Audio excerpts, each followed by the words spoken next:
Olá, eu sou Alessandro Mascarenhas. Hoje eu vou falar para vocês sobre intestino. Intestino, a sua função, seus benefícios, o que o mau funcionamento intestinal pode ocasionar na nossa vida, quais os cuidados que devemos ter, o que podemos fazer para melhorar a qualidade no funcionamento do nosso intestino, o funcionamento diário, para não deixar congestionar, não deixar o intestino ficar preguiçoso, não deixar acumular sujeiras e toxinas dentro do nosso intestino, que isso vai trazer diminuição na nossa qualidade de vida, na nossa função fisiológica, e aí ninguém quer nada nessa direção, nada nesse sentido. Então é importante a gente entender. Então vamos começar falando de uma coisa, vamos falar de pesquisa. 2013, acredito que seja a data correta, foi descoberto o genoma humano, os genes que compõem a formação do corpo humano, cada um com a sua peculiaridade. Enfim, essa descoberta, esse mapeamento genético foi muito importante por uma série de fatores. A ciência, graças a Deus, evoluindo, trazendo vidas e expectativas de vidas para uma série de pessoas em função de ter ferramentas suficientes para construir geneticamente, fazer alguma mudança que traga melhorias na qualidade de vida, na vida das pessoas. Isso é muito importante. E 2 anos depois, 2015, foi descoberto a microbiota intestinal. O que é isso?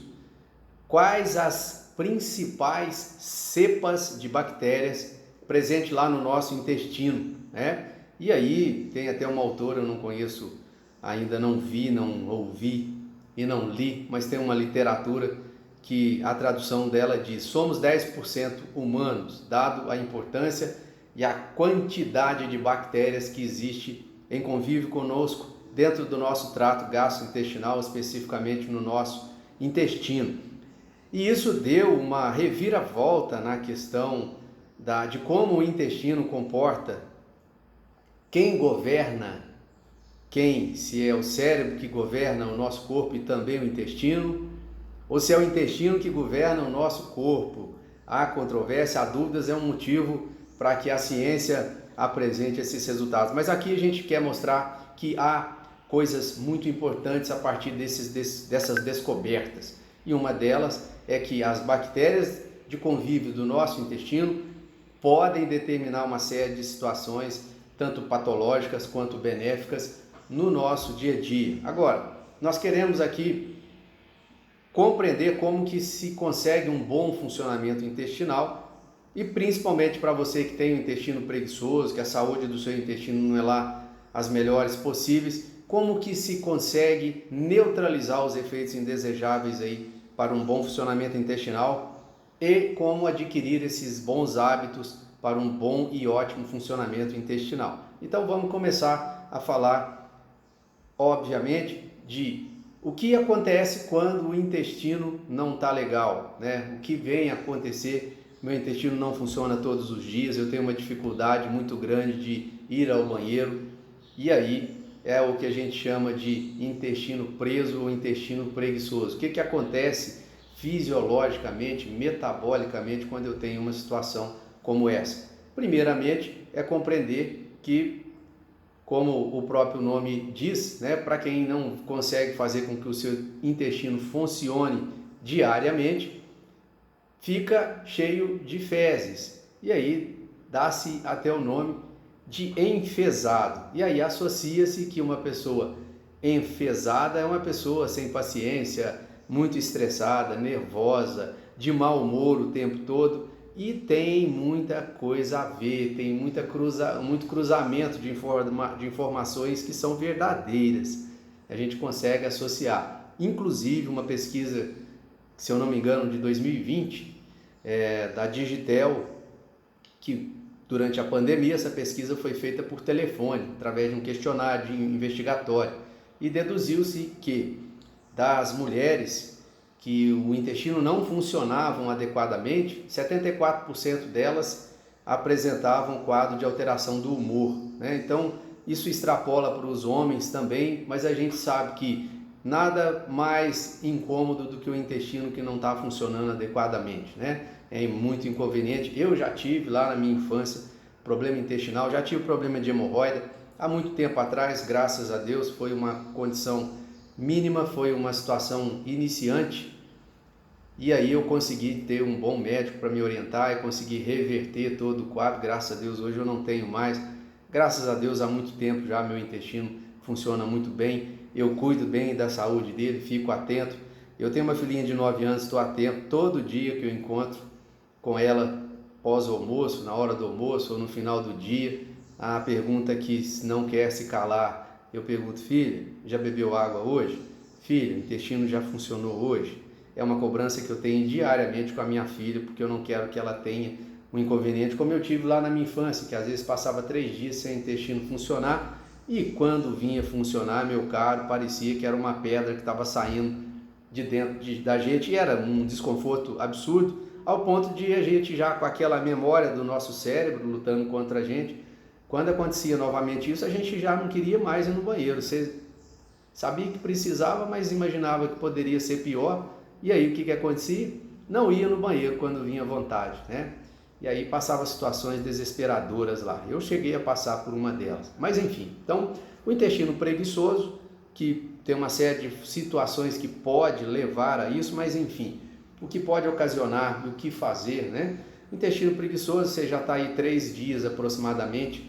Existem pessoas que ficam 7 dias tranquilamente sem ir ao banheiro, né? É muito triste isso, mas enfim, o intestino preguiçoso é quando você não consegue fazer com que ele se movimente adequadamente, jogando o lixo, aquelas toxinas, para fora do nosso organismo. Então, a gente precisa começar a compreender o que isso acarreta. Então, vamos entender que o intestino, fazendo uma analogia, é como se fosse uma composição de uma locomotiva de trem de ferro, né? uma locomotiva com seus vagões, uma composição. Então, vem a máquina na frente, vem o primeiro vagão, o segundo vagão e assim sucessivamente. Então, nós comemos e a gente produz matéria-prima para o intestino, matéria bruta para o intestino o tempo todo. Matéria para ser absorvida no intestino delgado e resto, resíduo do alimento que vai formar o bolo fecal, que a gente vai lá para o intestino grosso ser conduzido para jogar no vaso sanitário. Então, a gente está sempre fabricando matéria-prima para a composição do bolo fecal, que aí são toxinas e o residual da nossa alimentação. Então, vamos considerar ali que são os vagões. O primeiro vagão para, o segundo vagão tem que parar logo atrás, o terceiro para e assim sucessivamente. Toda vez que nós comemos, a gente produz algum resíduo da nossa alimentação. E aí, assim, a coisa vai caminhando. Se o primeiro vagão interrompe o fluxo, não há nada a fazer. O resíduo do alimento das próximas refeições, já tem um dia que está sem o intestino funcionar, o resíduo vai parando e vai voltando, né? Vai voltando para trás. E com tudo isso, a gente acaba deixando um material, ou seja, toxinas que eram para ser jogadas para fora, serem liberadas, armazenadas ali no nosso organismo. E ocorre, inclusive, a absorção de alguns compostos ali daquela composição que está no trato gastrointestinal, e aí pode haver uma reabsorção, por exemplo, de toxinas, pode haver uma reabsorção, por exemplo, de bactérias. Nós vamos ver como que isso ocorre, mas enfim, o que pode ocasionar, por exemplo, um mau funcionamento intestinal? Então vamos entender que nós colocamos o alimento pela nossa boca, e quando colocamos o alimento na boca, a gente precisa mastigar o alimento. Para quê? Para triturar, para reduzir o tamanho do alimento in natura para uma partícula menor, para poder ser digerida no estômago, receber os ácidos, os sais, e aí essa composição vai desmanchar o alimento praticamente, para que lá no intestino grosso, numa partícula muito pequenininha, ele possa adentrar a parede do intestino, lá nas microvilosidades, que é nada mais, nada menos do que a dobradinha que para alguns que gostam, comem de vez em quando aí. Então aquela parte aveludada do intestino no humano é exatamente as microvilosidades, é onde o alimento passa para ser absorvido. Então imagina que ele tem que estar numa partícula muito pequenininha, para depois cair na corrente sanguínea e ser distribuído para o nosso organismo. seja lá os macronutrientes, carboidrato, proteína e gordura, os micronutrientes, minerais, vitaminas e água importantes ali para a composição corpórea nossa, para as nossas funções fisiológicas. E aí, a partir daí, tudo que não entra, tudo que não é absorvido, vira então matéria-prima para as bactérias do nosso trato gastrointestinal, que vai servir em grande parte como alimento para essas bactérias, vai dar origem ao bolo fecal, que aí já são as toxinas, o resíduo da nossa alimentação, e essa massa coesa que fica ali, já no intestino grosso, ela é jogada para fora. A gente vai expurgar, jogar isso para fora, liberando toxinas, resíduo e determinadas coisas que o organismo não consegue absorver, como por exemplo as fibras dos vegetais, né? Nosso organismo não tem enzima para digerir fibra. É por isso que se você não mastigar um milho cozido, engolir inteiro, intacto, ele vai sair inteiro intacto, da mesma forma que você engoliu. É um pouco meio nojento, mas é real, é assim que funciona. Por quê? Porque a gente não consegue, nós não temos enzima digestiva capaz de quebrar aquela película do vegetal lá no nosso trato gastrointestinal. O passarinho sim, mas nós não.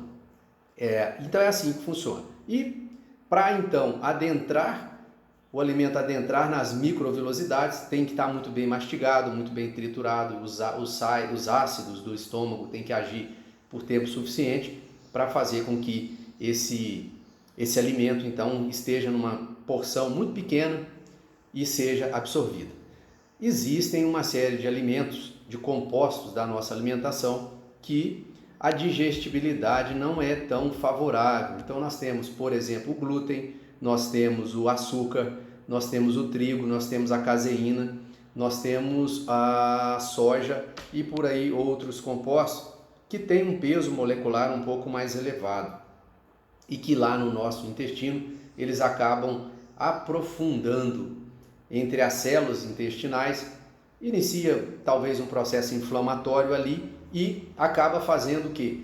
Fazendo com que uma célula que está justaposta ao lado do outro, ela crie uma passagem não seletiva. Então você tem uma célula ao lado da outra e essa célula ela é seletiva, ela permite o que tem que entrar para dentro do nosso organismo, as células intestinais, e bloqueia o que não pode entrar. Por exemplo, as bactérias do nosso intestino não conseguem passar pelos canais dentro das células intestinais. Então elas não caem na corrente sanguínea. Agora, acontece que quando a gente come por um período muito grande ou uma quantidade muito grande desses alimentos que eu digo, e aí repito novamente, açúcar, o trigo, o glúten, a caseína, a soja, que são alimentos que têm um peso molecular muito alto, eles deformam e separam esse espaço entre as células, né? Tem um grampo que faz com que uma célula fique grudada à outra dentro do intestino, exatamente para ficar impermeável, não deixar nada que não possa passar. Quando acontece da presença constante desses alimentos, desses grupos de alimentos que nós citamos, acontece a separação de uma célula da outra e acaba passando alimento, toxina e inclusive bactérias do nosso intestino e cai na corrente sanguínea. Então há uma migração de bactérias do nosso intestino para a corrente sanguínea, tá? Junto com toxinas e alimentos ali. E obviamente vai iniciar um processo de inflamação. Essas bactérias por si, elas na corrente sanguínea, elas vão procurar no nosso organismo se alojar em locais semelhantes ao local que ela viveu a sua vida toda. Intestino é uma mucosa. Então, se uma célula do nosso intestino migra para a corrente sanguínea e entra dentro do nosso corpo, uma bactéria, né, do nosso intestino migra, como ela viveu no intestino, que é uma mucosa, produz muco, né, é a maior mucosa que nós temos, que é o intestino, ela cai na corrente sanguínea, essa bactéria vai procurar dentro do nosso corpo uma outra mucosa. E onde nós temos mucosas? Nós temos a mucosa nasal, nós temos a boca, nós temos a face, várias mucosas, né? Onde a gente produz muco. As lágrimas nos olhos é um muco, a coriza no nariz é um muco, a saliva na boca é um muco. Então, nós temos regiões na nossa face que produzem muco, que são mucosas.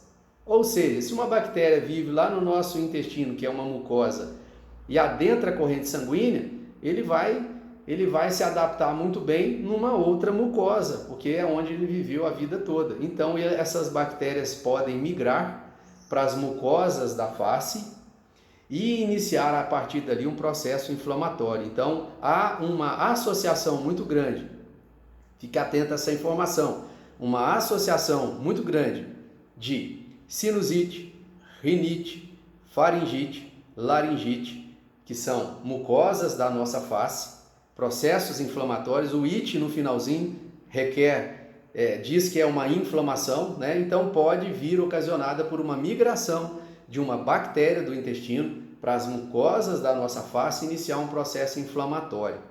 Olha só que coisa maluca, né?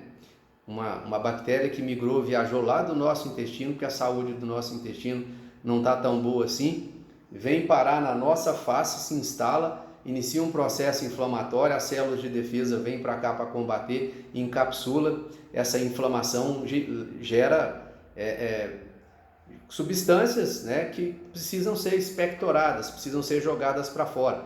Muito comum numa sinusite, né, o sinus inflamado, e aí você começa a jogar aquele catarro esverdeado para fora, que nada mais é do que fruto de um processo inflamatório e que pode ter sido originado por uma bactéria que migrou lá do seu intestino. Olha que coisa muito interessante. E aí, então, voltando lá para o intestino, né? O que a gente pode fazer, como que esse processo de inflamação e de permeabilidade do intestino que pode acontecer, né? Como que a gente deixa isso acontecer no nosso dia a dia? Então, voltando novamente, como a gente precisa mastigar, precisa salivar, precisa botar ácido no alimento e precisa fazer com que esse alimento caia no intestino delgado, na menor partícula possível para ser absorvido. Agora, se ele chega lá num tamanho muito grande, ele vai ter dificuldade de entrar lá nas microvilosidades, então ele gruda e não consegue passar, não consegue cair na corrente sanguínea. Então ele vai entupindo as microvilosidades. E entupindo as microvilosidades, a luz intestinal, que é o caminho no centro do nosso intestino, que permite o fluxo dos alimentos, né, do bolo alimentar e depois do bolo fecal, começa a ficar comprometido. Só que o intestino tem uma capacidade elástica muito grande. Então o que ele faz? Quando ele percebe que a luz intestinal, né, ou seja, o caminho do centro do intestino, por onde há trânsito de bolo alimentar e bolo fecal, está reduzido demais, ele começa a se distender, começa a aumentar de tamanho, começa a dilatar, para deixar o fluxo continuar passando, continuar seguindo. E esse processo feito durante 1 ano, 10 anos, 20 anos, né? A carne, esqueci de falar da carne, mas a carne também tem um poder de grudar na parede do intestino e ali começar a apodrecer. É isso mesmo que acontece. Existem alguns compostos aí da alimentação com a carne que são identificados aí no nosso intestino como putrescina, cadaverina, proteínas aí para digerir restos de carne em processo de decomposição, porque ela fica ali grudada por um período muito longo. Existem estudos aí de biópsias feitas aí, encontrarem resíduo de produtos cárneos há mais de 40 anos instalado dentro do intestino das pessoas. Então, enfim, é um tema para outro assunto, mas isso acontece.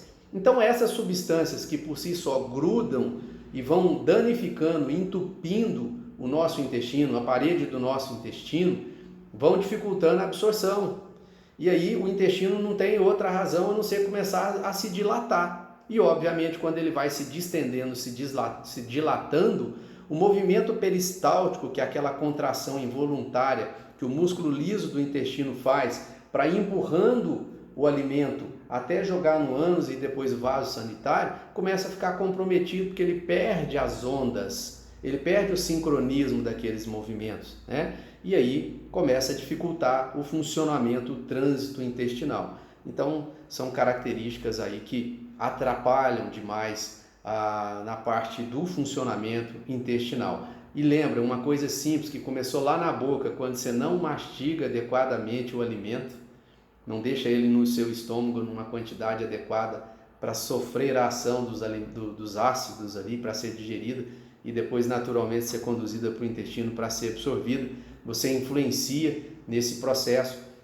O uso demasiado desses alimentos, vou citar novamente, glúten, trigo, a carne, a soja, mais o que faltou? A caseína, são compostos com um alto peso molecular e que tem uma capacidade aí de grudar na parede do intestino, penetrar e uma dificuldade muito grande de serem removidas dali, principalmente se associada com baixa ingestão de fibra vegetal, que, como eu disse, como a gente não absorve as fibras, elas são as vassourinhas do nosso intestino e que, obviamente, se a gente tem o hábito de comer periodicamente esse tipo de alimento, eles vão estar sempre que possível removendo esses detritos ou esses rejeitos de alimentos que ficam grudados na parede intestinal. E aí você também está sempre limpando o intestino, impedindo que esses compostos se grudem na parede interna do intestino e assim causando a melhoria na qualidade intestinal. Intestino é um tema amplo, tá? Então, nós vamos dividir isso na primeira parte e depois nós daremos sequência aqui falando sobre intestino. Se até aqui o que você ouviu já fez sentido para você, compartilha, se inscreva no canal Alessandro Mascarenhas, compartilha, dá o seu likezinho para motivar a gente a continuar fazendo, dá sugestão de novos temas e se inscreve lá no canal, ativa o sininho para receber a notificação quando a gente postar novos vídeos aqui. Compartilha, né? Se fez sentido para você, compartilha com outra pessoa, com certeza vai fazer sentido para ela também.